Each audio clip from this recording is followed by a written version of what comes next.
So, good day everyone. My name is Angela Cadillaros. I am the reporter and my topic is Functional-Notional Approach. First is the introduction. So, when we say language is used for communication, it is primarily used for communication. It serves as a tool that allows people to share their ideas, express the feelings, and ask questions, and also interact with each other.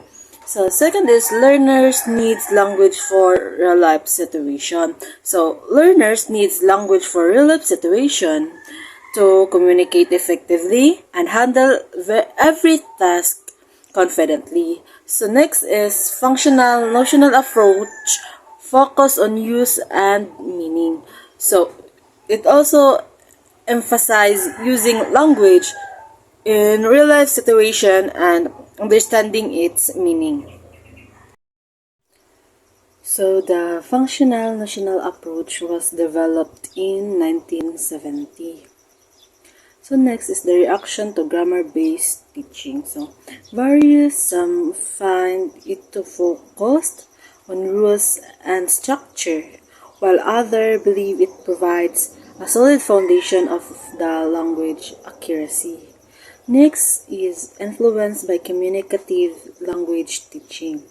The reaction to grammar-based teaching was influenced by the communicative language teaching, which also emphasized the meaningful communication and real-life language use over strict focus on grammatical rules. So this shift aimed to make language learning more practical and engaging. This is an approach that organized language teaching based on function. So function, it is what people do with language. And then the second is notion. So meaning, what meaning people trying to express. Function. First is asking question, making requests, giving advice, expressing opinions, and agreeing or disagreeing. Next is what are notions? So concepts or idea expressing through language. It's called a meaning or message. It can also be referred to as a semantic content or intended meaning. So next is helps learners understand meaning. A term that helps learners understand meaning is comprehension. And language learning, it also like techniques like context, clues, and explanation are used to aid comprehension. Next is the example of notion. First is time.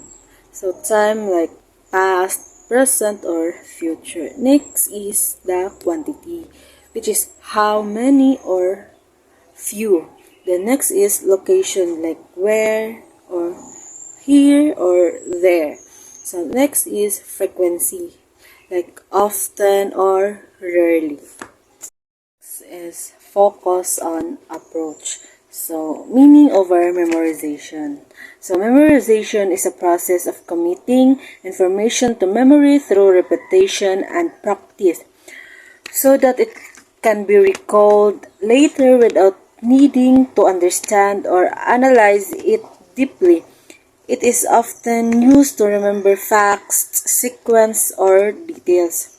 Next is communication over grammar drills. So, emphasize the importance of practical language use and effective interaction rather than focusing solely on perfect grammatical accuracy.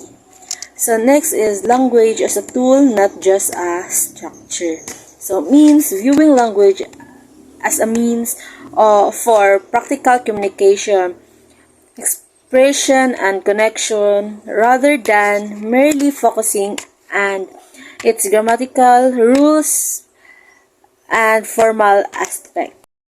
Is the rule of grammar. So, grammar is not ignored. So grammar is important, but focus on using language, particularly to communicate effectively.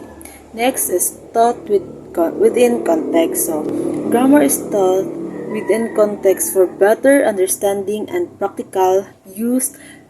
Then next is support communicative function by helping learners use language effectively in real life situations.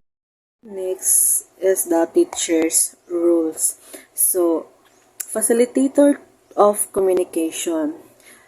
It is someone that helps enable and improve effective interaction and understanding between two people or more. So, designing meaningful tasks. It's involved creating activities that are engaging, relevant, and purposeful for learners. Next is guides learning during interaction. By creating activities that promote communication, collaboration, and real-life engagement. Next is teaching strategies. So these are the teacher's strategies, which is role playing, dialogue, simulation, and pair or group work. Next is classroom activity example. First is the situation, like asking for direction. Next is function, requesting information. Next is the notion, which is the location. The next is sample expression, like can you help me? Where is the library? Or how often do you study? The advantages like improve communicative competence, increase learning confidence, then makes learning meaningful. This is the limitation. Less focus on grammar accuracy requires skilled teachers, then may be challenging for the beginner.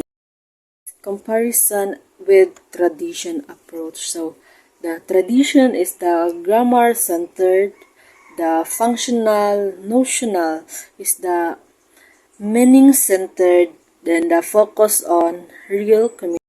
Importance in language. First is prepare learners for real life communication.